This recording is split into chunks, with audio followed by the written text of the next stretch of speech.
Bonjour à tous, aujourd'hui je vous partage mes indispensables naturels pour une trousse à pharmacie au top, en passant par les hydrolats, les huiles essentielles, les huiles végétales et les plantes, tout ce qu'il vous faut pour soigner les petits maux du quotidien.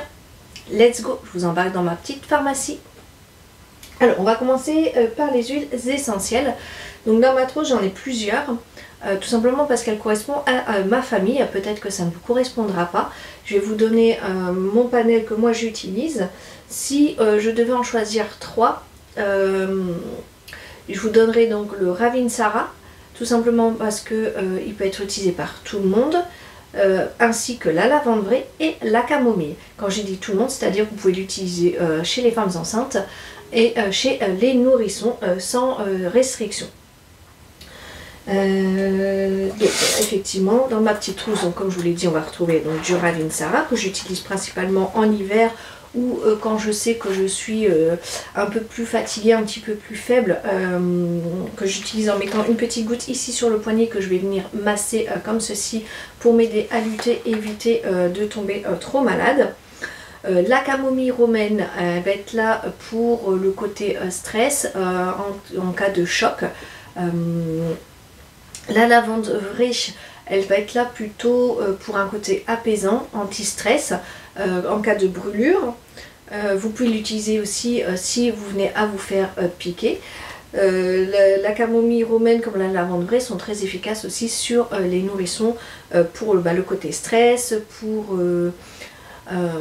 calmer, moi je l'utilise pour calmer les érythèmes fessiers.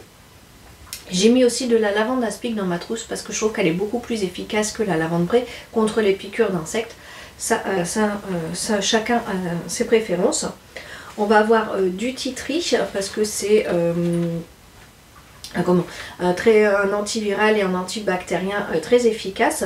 Vous pouvez aussi l'utiliser contre les imperfections si vous avez une peau à tendance acnéique. On a de la menthe poivrée et du citron que j'utilise en cas de nausée. La menthe poivrée aussi en cas de migraine. Je vais venir ici masser au niveau des tempes. La menthe poivrée pour un côté rafraîchissant. Je fais aussi mon bain de bouche avec. Je mélange du tea tree et de la menthe poivrée pour me faire mon propre bain de bouche. Alors attention, la menthe poivrée elle est interdite chez les femmes enceintes et allaitantes, chez les enfants de moins de 15 ans et chez les personnes épileptiques. Donc si vous avez des nausées ou le mal des transports, je vous renvoie plutôt sur l'huile essentielle de citron qui, attention, elle est photosensibilisante, donc on évitera d'en prendre en journée, surtout quand le soleil tape très fort, ou alors évitez de vous exposer au soleil après l'utilisation. Vous pouvez utiliser par exemple aussi, si vous êtes adepte de faire vos produits ménagers directement maison, d'utiliser le tea tree et le citron pour faire un spray pour nettoyer un multi-surface.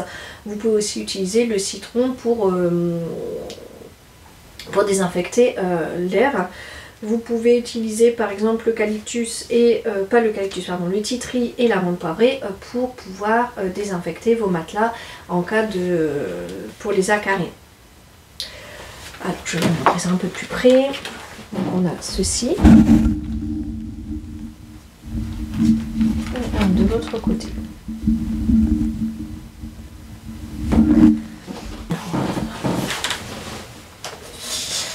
Voilà.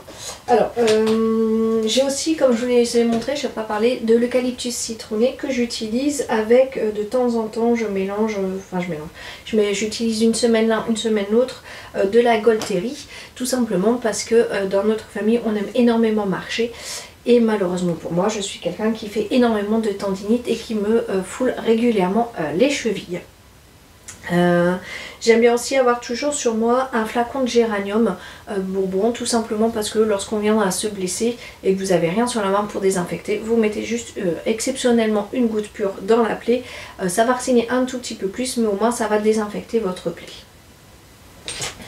Comme vous le savez, donc une huile essentielle est toujours bien à diluer dans une huile végétale. Donc j'ai toujours un flacon neutre ici de l'amande douce avec moi pour pouvoir faire mes mélanges. Et comme je vous l'ai dit avec la marge, j'ai mis pour ma famille de l'huile végétale de noisette parce qu'elle est très bonne pour la circulation. Si vous avez besoin, je peux vous donner d'autres huiles. Par exemple, j'ai fait pour les fesses de mon fils un mélange de calendula qui est apaisante pour les peaux sensibles. Elle est idéale pour tout ce qui est irritation, notamment pour l'érythème fessier. Il y a aussi, de temps en temps, je mets à la place de la noisette, je prends de l'huile végétale d'arnica. Au niveau des hydrolats.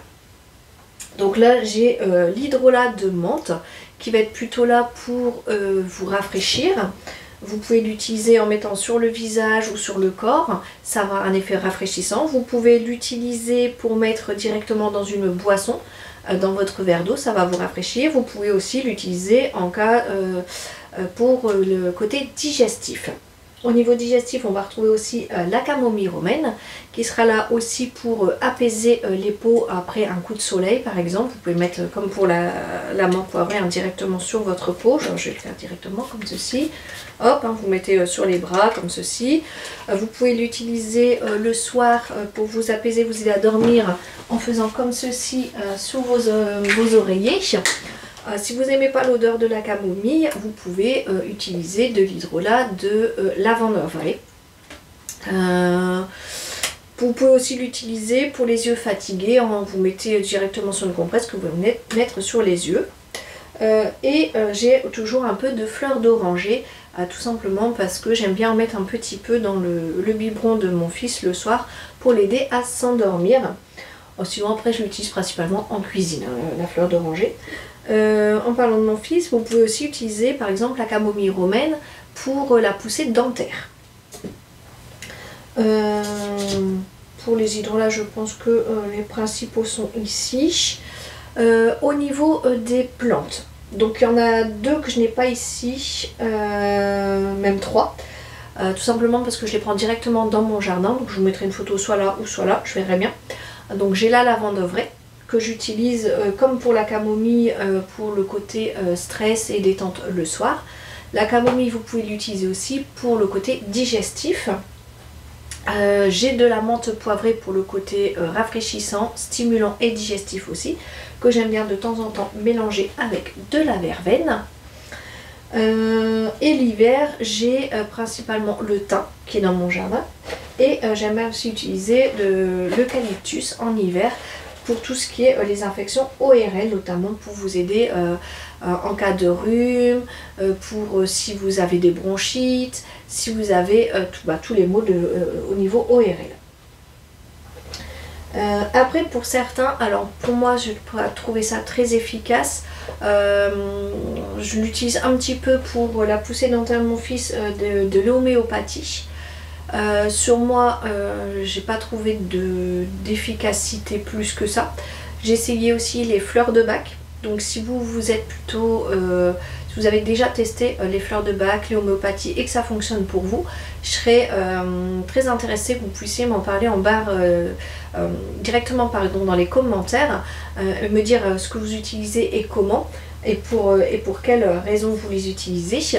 Pareil pour tout ce qui est les produits naturels, que ce soit l'huile essentielle, l'huile végétale, pour les plantes ou les hydrolats. Ça me fera plaisir qu'on puisse partager et découvrir de nouvelles choses ensemble. Si vous avez aimé cette vidéo, n'hésitez pas à mettre un petit pouce bleu. Si vous n'êtes pas encore abonné, n'hésitez pas à vous abonner et activer la petite cloche pour recevoir les différentes notifications lorsque je posterai de nouvelles vidéos. Et puis je suis très contente de vous avoir partagé toutes mes petites astuces naturelles pour pouvoir vous créer votre propre petite trousse à pharmacie pour pouvoir soigner les petits maux du quotidien. J'espère que ça vous aura fait plaisir, que ça pourra vous aider.